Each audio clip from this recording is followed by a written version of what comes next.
Greetings.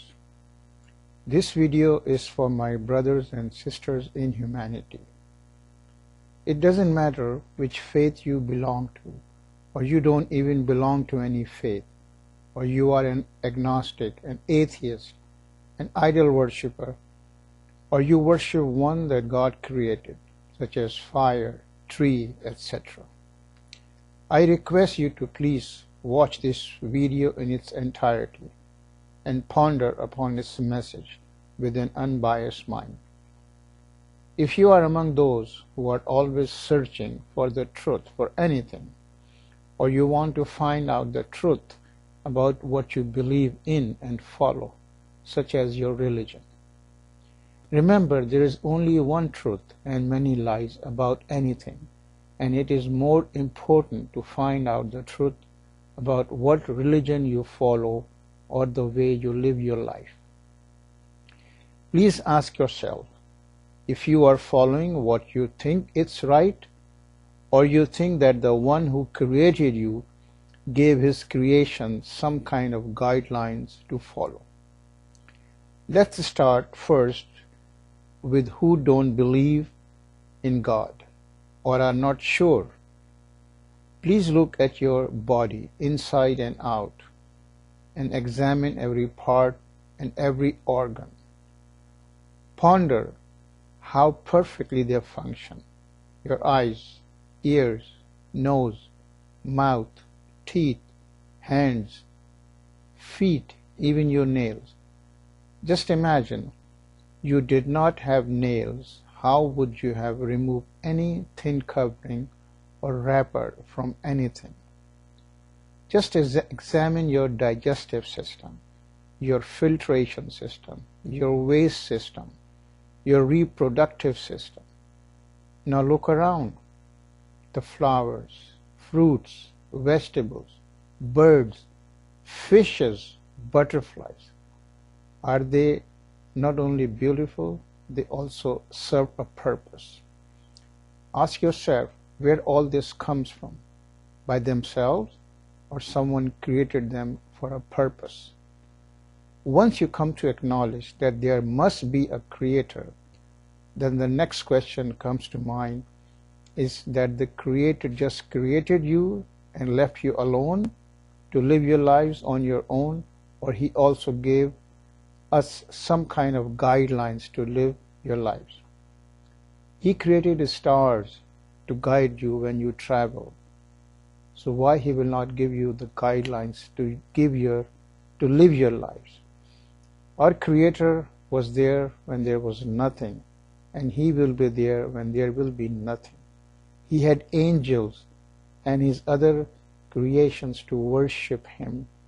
Then he decided to create a human as his best creation. The first human creators was Adam, and then from him his wife Eve. They were sent down to earth with commandments to live their lives. But by the time people lost or did not care about those rules, so the Creator sent down other messengers and scriptures. And after some time, people stopped following those orders, and then from time to time, God the Almighty sent down messengers with rules again and again.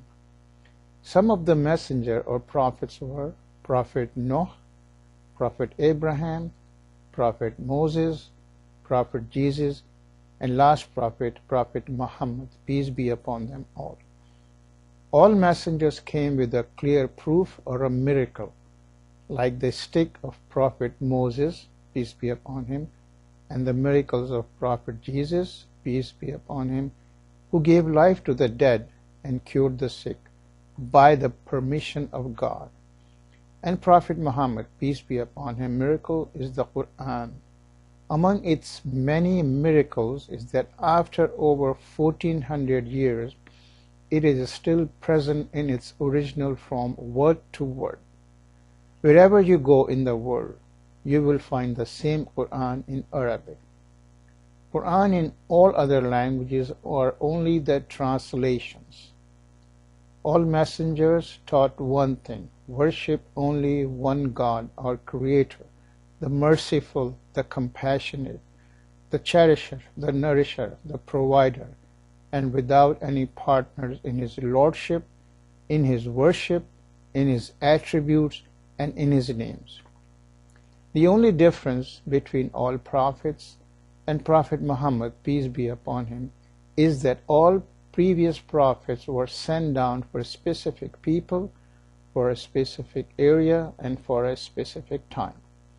But Prophet Muhammad, peace be upon him, was sent down for all the people, for all the places, and for all the time until the day of judgment. There will not be any more prophets or books until the last day. Muslims have a direct relation with God without any intermediary. Islam's message is universal, without any barrier of color, race, nationality, gender. The one who is closer to God is the one who obeys his commandments from the Quran and the words and actions of Prophet Muhammad, peace be upon him. Quran was revealed to Prophet Muhammad, peace be upon him, more than 1400 years ago in parts. There are many prophecies mentioned in the Quran which came to come true. There are many scientific discoveries which we come to know in the last 50 to 100 years which are already mentioned in the Quran, which was revealed over 1400 years ago. I will mention here just a few. Science. Mountains have underlying roots deeply embedded in the ground. Quran. Have we not made the earth as a bed and the mountains as pegged? Chapter 78, verses 6 and 7.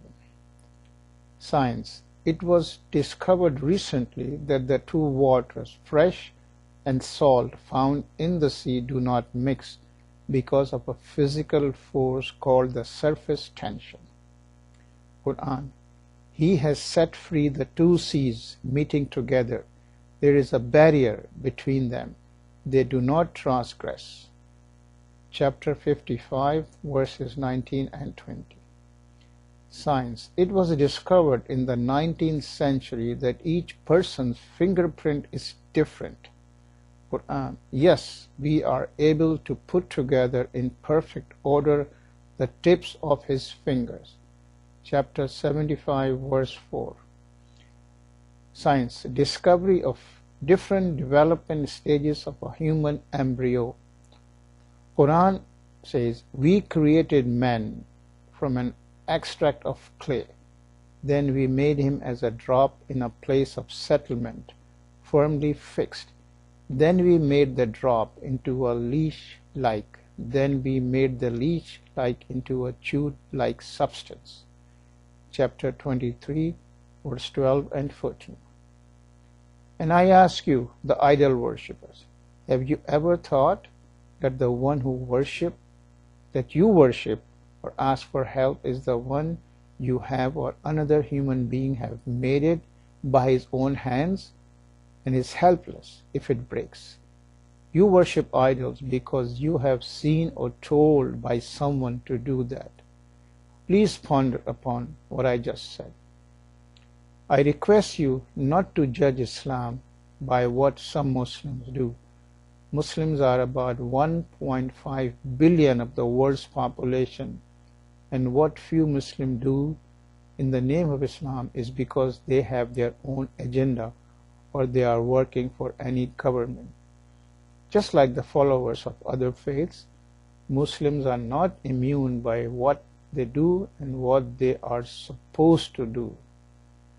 Finally, I ask you to carefully read your scriptures and question your clergy for a satisfactory answer. And then compare it with Islam and see which one touches your heart. When you are searching for the truth, pray to God to guide you to the truth, and He will, and you will know when the guidance will come. Thanks for watching.